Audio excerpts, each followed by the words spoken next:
Hi everybody, this is Alchemist2, and I'm back again with another book review. Yee!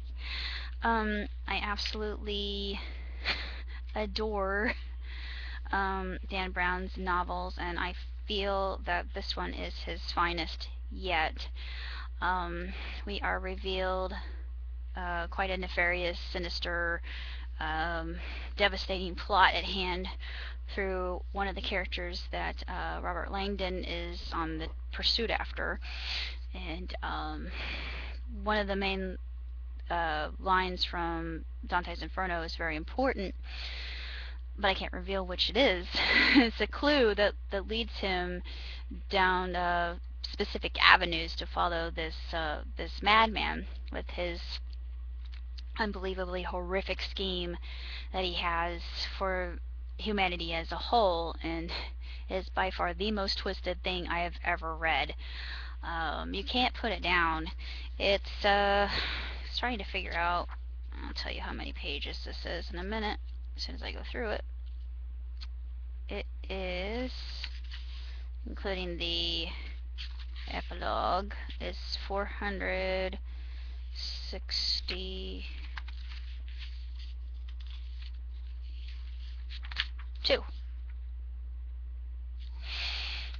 And it kind of left it hanging, I think, and I thought it was very interesting, even though he did leave it hanging at the very end. He could definitely write another book after this one. Even though there were quite a few times that you felt that the main character wouldn't, or his compadres, he didn't think that they would be able to survive this as well, but he needed them. He couldn't solve this case alone, despite his massive intellect and his deductive skills of reasoning. It's very much, in every sense, a very modern day mystery, and it just adds more to the mythos of angels and demons and Da Vinci Code.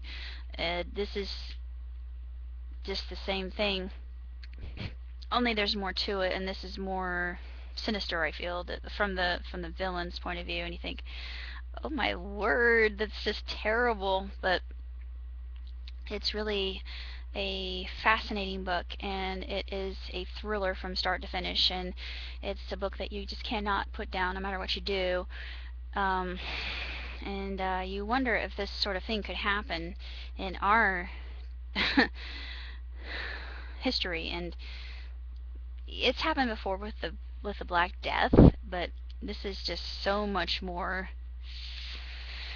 disturbing that it just makes your stomach churn just to ponder it. And you just hope to high heaven that it never happens in our lifetime, and if it does, hope that there's some kind of cure. Even though in that case there probably wouldn't be, and I can't say what happens, because if I do, it's going to be a huge spoiler alert. But as far as books are concerned, this is one of the finest books I've ever read. It is just absolutely astonishing. It takes your breath away. It is a thrill ride. It's adrenaline. It's full of adrenaline. Scenes that make your heart pound and pulse very quickly, and you just think, what's going to happen now? Is Landon going to be able to get through this alive or not? And you fear for his existence. And there are many times where his existence is threatened.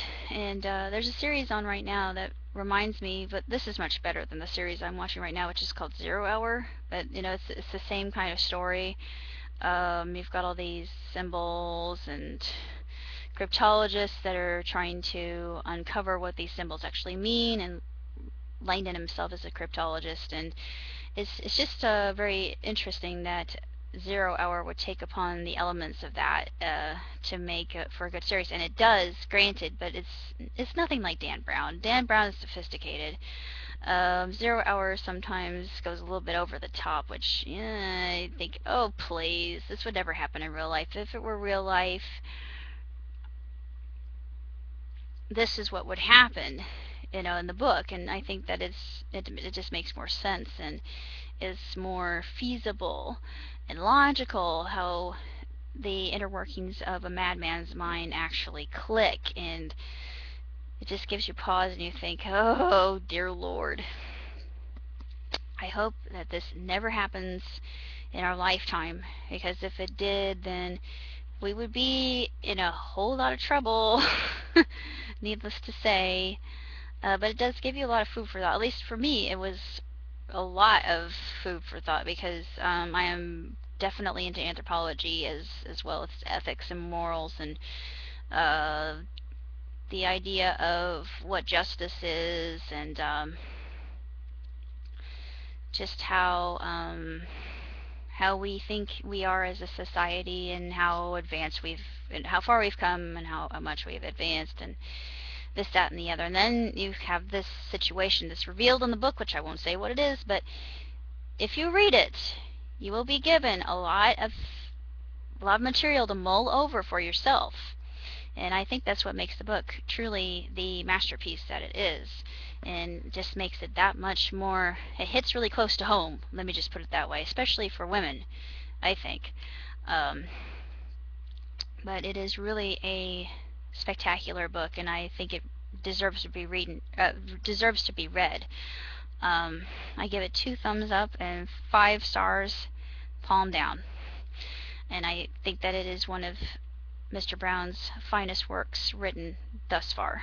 And I'm hopeful that he writes another one after this, because he can't leave it like this. It's just, he has kind of a romantic sort of ending, sort of, you know, what you would get in a Western, similar to that. And I think, that's it. You're just going to leave us hanging like that, Mr. Brown.